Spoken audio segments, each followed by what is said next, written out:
Naalata ko kanina pa tayo back and forth, para nag-aaway na tayo dito. Senator Tulfo intimated to this representation his desire to speak on the matter as well. Mr. President, I'd like to make a very short manifestation. Naalata ko kanina pa tayo back and forth, para nag-aaway na tayo dito. To solve the impasse siguro, we'll have to put it in a vote whether to convene today or tomorrow. Somehow we have to convene come what may. Magbutuhan na lang tayo para matapos na. Baka abutin tayo hanggang madaling araw, hindi pa rin natin napag-alaman kung ano talaga ang dapat gawin natin. Let's do it. Let's put it in a vote. Kung tonight ba tayo magbotohan or tomorrow? I mean, magbubutuhan tayo whether we convene today or tomorrow. That's it. Plain and simple. Para matapos na ang problema natin dito ngayon. Duly noted. Today or Wednesday? Kasi there are senators who want it to be on Wednesday. May mga senador na gusto ngayon. Let's put it in a vote. Pero somehow we have to convene come what may. Thank you, Mr. President. Mr. President. We will, Your Honor. Being a deliberative body, parliamentary practice rules dictate that we do nothing less, that things be settled through a vote. In fact, there is a pending motion by the minority leader that will be redefined and clarified. However, Chair thought it best to allow a free and fair debate where all of the members will be heard who have an opinion on this matter before finally deciding on the point. Now, if there are no other members who wishes to add to the discussion or debate, Chair would like to ask permission to relinquish the Chair so that the Chair can go down and speak also on the same matter. Senate President is recognized. Thank you, Mr. President. Thank you, distinguished Majority Floor Leader. With the permission of our colleagues, ilang bagay po ang nais ko sanang sabihin, paumanhin. Dininig ko muna ang posisyon at opinyon ng bawat isa bago ko pinagpasahang bumaba mula sa kinakaluklukan at kinakaupuan ko at sagutin ang ilan sa mga puntong ibinigkas nitong nagdaang ilang oras na. Una, nasabi na maikli lamang naman na panahon ang kailangan gugulin para dito, bakit hindi pa ginawa noon? Hindi ba't obvious na nakita po natin itong nagdaang magtatatlong oras? Na oras na pinag-usapan natin ang impeachment, mahaba ang diskusyon. Hindi ito simpleng 30 minuto lang sa pag-issue ng summons dahil kailangan pahintulutan at payagan ang mahaba at malayang debate. At bago po ako lumayo, nais kong pasalamatan ang aking mga kasamahan dito sa Senado para sa isang maayos, civil, at naaayon sa rules natin na diskusyon at debate. Ayon na rin sa sinumpaan nating tungkulin na pagpasahan ng lahat ng bagay nang naaayon sa ating paniniwalang tama at nararapat nating gawin. Hayaan mong simulan ko po ang ilang mga binanggit. Mr. President, Your Honor, I wrote the members of the Senate on February 24, 2025, outlining the basic reasons why we cannot, as of yet, schedule the impeachment complaint. Much has been said about the term forthwith, which I wrote to each and every member of the Senate. Mr. President, Your Honor, we are governed not only by the Constitution but also our rules.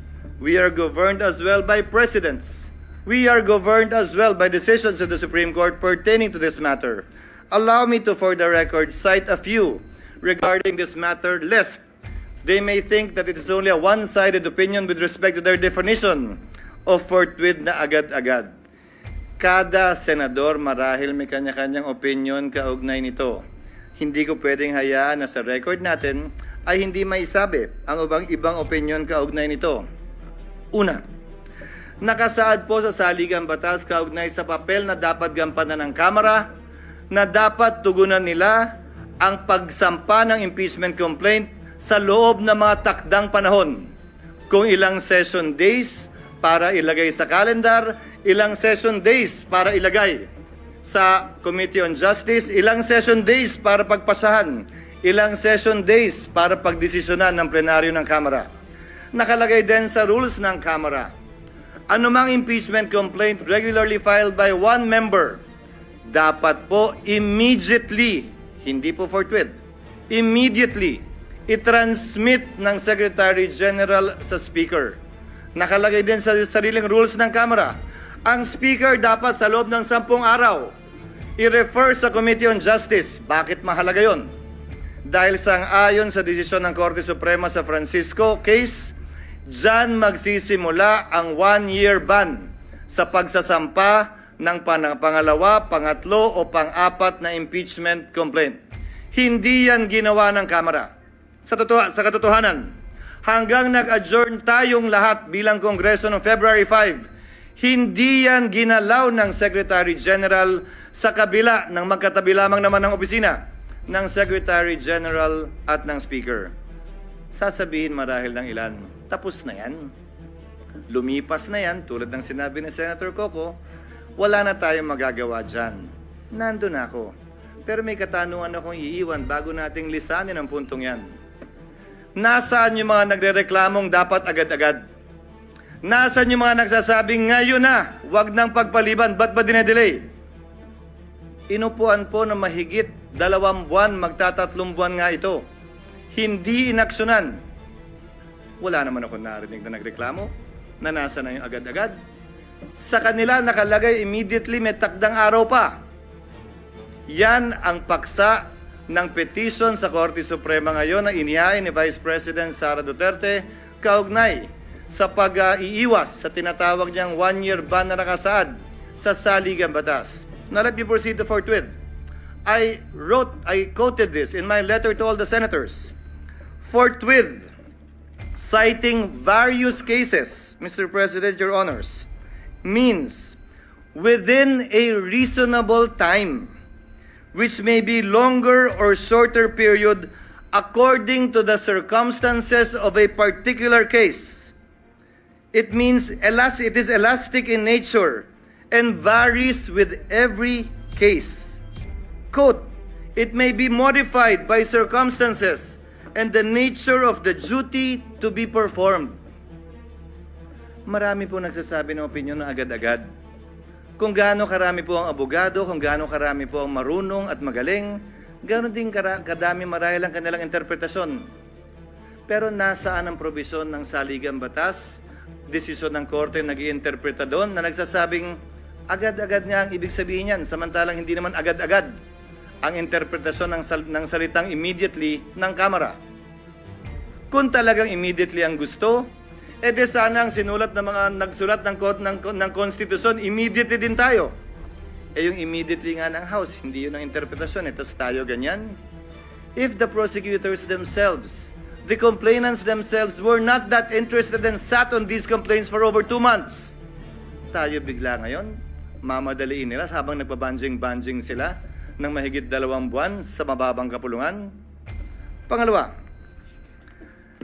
bagaman tama si Senator Pimentel at sang-ayon ako na pwede tayo mag-trial habang recess. Ginawa na po yan sa kaso ni Chief Justice Corona. Again, we are governed not only by the Constitution, by our rules, but also by precedents.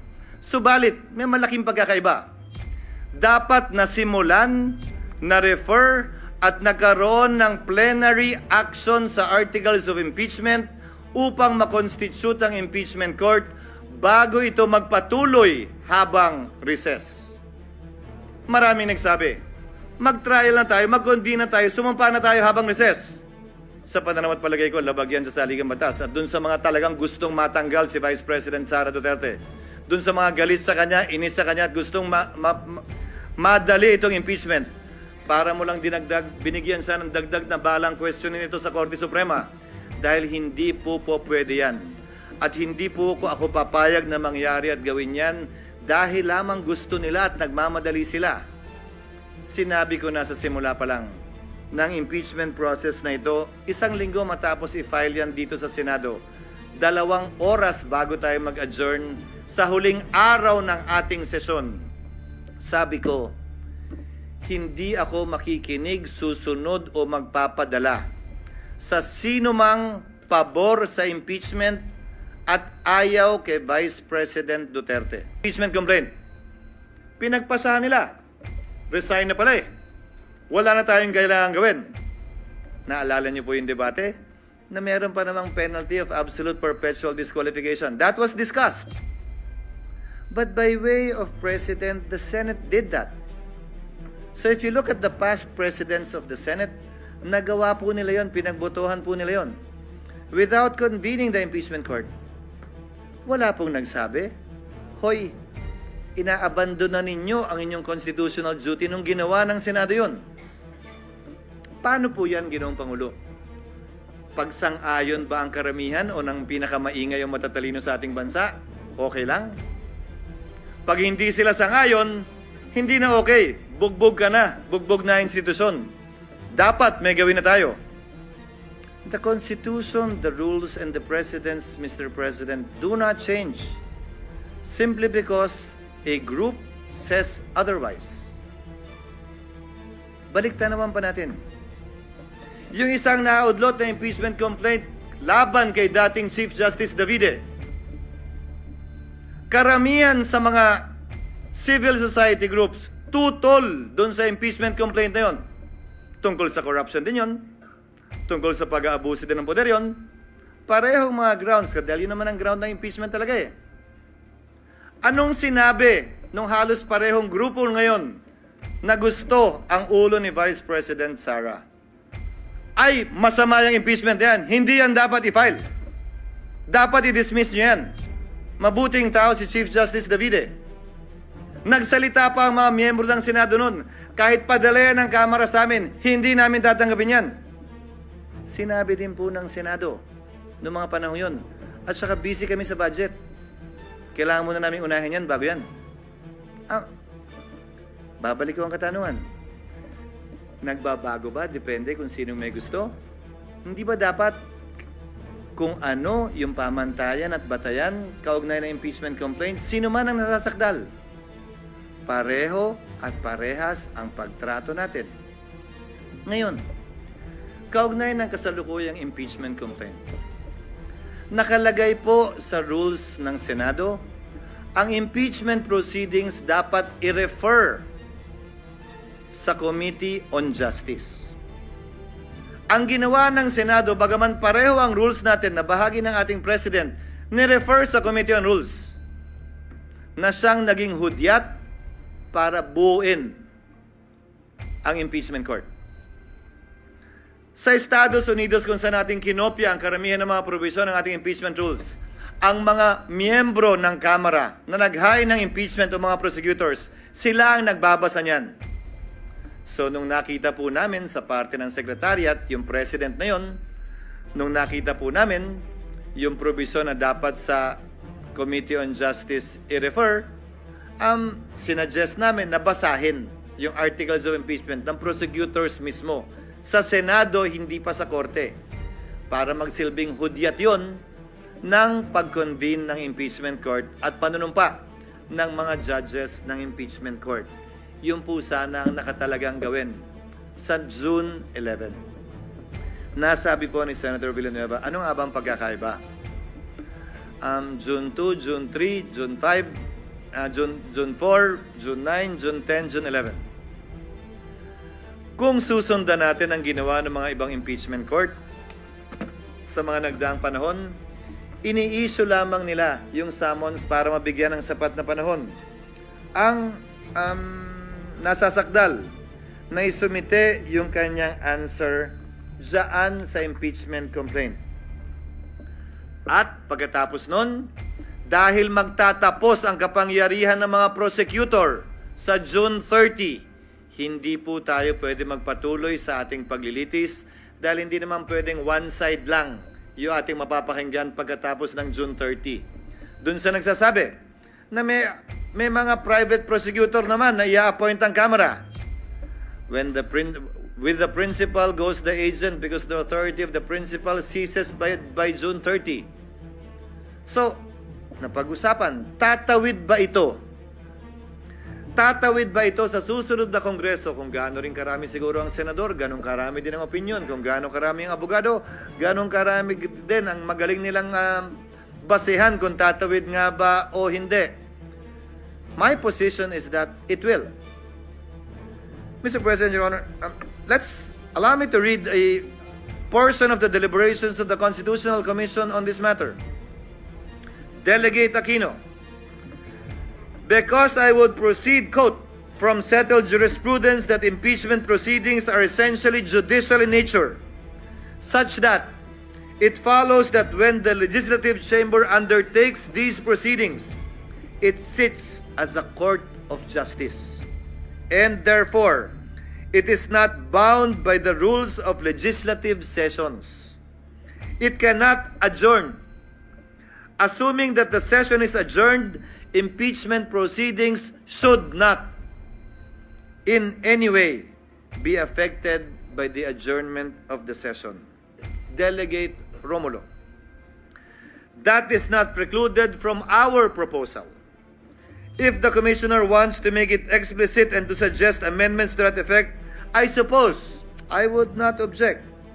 Our thinking is that if the Commissioner's premise is that it is like a court of justice, maybe an adjournment of the hearing will certainly not preclude it from continuing the proceedings on some other day.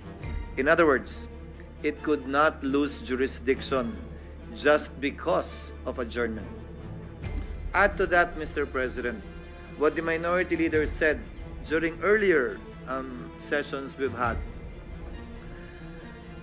Hindi porkit pinalitan yung judge, dismissed agad lahat ng kaso at magsisimula uli.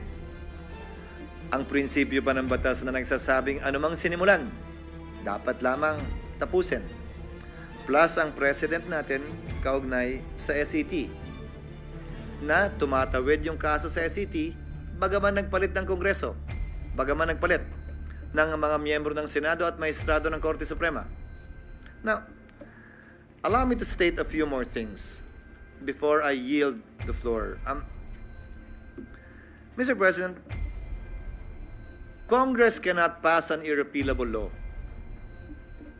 Very much so that we cannot bind the next Congress. Whatever we decide with respect to this issue, kung tatawid nga ba o hindi, would have to be confirmed, affirmed, or rejected as the case may be by the 20th Congress. Some of us will be part of that. Some of us will no longer be part of that. But we cannot tie their hands and bind their hands. But the same is true, Mr. President, Your Honor, if at all, with the House of Representatives as well. The 19th Congress also, to my mind, cannot bind. If the 19th Congress Senate cannot bind the 19th Congress, the 20th Congress Senate, then in the same breath, the 19th Congress House cannot bind the 20th Congress House. Certain procedural, to my mind, compliances need to be made in order for this to be done. As a last point, Mr. President, Your Honor, oo nga po at maraming nagpapahayag na opinyon at maraming sinasabi laban sa Senado at higit pa sa sinumang miyembro ng Senado laban sa inyong lingkod. But I consider that as part of the burden of leadership, Mr. President, Your Honor. Bahagi yan ng trabaho bilang tagapangulo ng Senado na balikatin kung anumang pagsubok, anumang pasanin, anumang patutsada na ibabato sa Senado o sa tagapangulo ng Senado kaugnay ng ginagawa o di nito ginagawa. Pero alalahanin din sana ng ating mga kababayan, bagaman karapatan nilang sabihin at magsabi ng kanilang nasa sa loob, tulad ng paggalang na ginagawa natin sa mga nagpapahayag ng kanilang opinyon sa labas lamang ng Senado. Para po sa akin, lahat po ito ay welcome at respetado ko dahil sa isang demokrasya, importante ang malayang pagpapahayag ng opinyon. Sa isang demokrasya, Ginoong Pangulo, hindi naman pwedeng nagkakasundo tayo sa lahat ng bagay. Sa isang demokrasya, tama lang, okay lang at dapat lang na magkakaiba tayo ng pananaw basta't hindi tayo nagsasakitan, basta't hindi tayo nag-aaway o dumarating sa punto na magkakasakitan. Malaya tayo makakapagdebate pero sa dulo, tulad lamang ng nakarang eleksyon, pagbobotohan po natin ito at ito'y masesettle sa pamamagitan ng botohan. Sino man ang manalo sa botohan, hindi nangangahulugang tama. Sino man ang matalo, hindi nangangahulugang mali. Iyon ang gusto ng nakararami. Gayon din sa mga opinion na inihahayag sa ngayon. Hindi porkit yan ang tingin ninyo, tama na kayo. Hindi porkit na hindi sang-ayon ang ibang tao sa inyo, mali na sila. Hindi po ganun yun. That I am not, or anyone here in the Senate is not on your side, does not mean that they are wrong and you are right. Only history will be the judge of that. Kaugnay naman ng mga legal na opinion. Dapat ganito, dapat ganyan, ito ang forthwith, dapat ngayon na, dapat bukas, pwede sa Miyerkules. Ang pwede lamang po naman magpasya ng legalidad niyan ay ang Korte Suprema.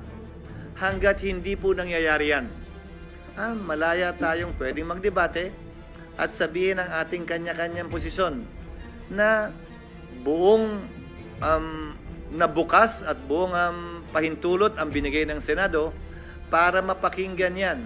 Hindi lamang sa iba't ibang social media platforms, pati dito sa plenaryo ng Senado. Again, Mr. President, before I conclude, I thank our colleagues for enunciating their opinion, their positions on this matter, and for the healthy debate that we saw and heard regarding this matter. As stated by Senator Tulfo earlier, at some point in time, we will have to put this to a vote. And as I believe, we will put this to a vote in the next few minutes. Hiling at dalangin ko. Ano man ang maging resulta na ninanais ng mas nakararami, galangin ng kada at bawat miyembro ng Senado. Dahil sa dulo, tagapangulo man ako ng Senado, batikang senador ka man o baguhan, tigi-tigisa lang po tayo ng boto. Pantay-pantay po tayo pagdating sa kapasyang ito. Maraming salamat po sa inyong pasensya, sa oras at paumanhin kung medyo mahaba-haba po ng konti ang aking mga sinambit na salita.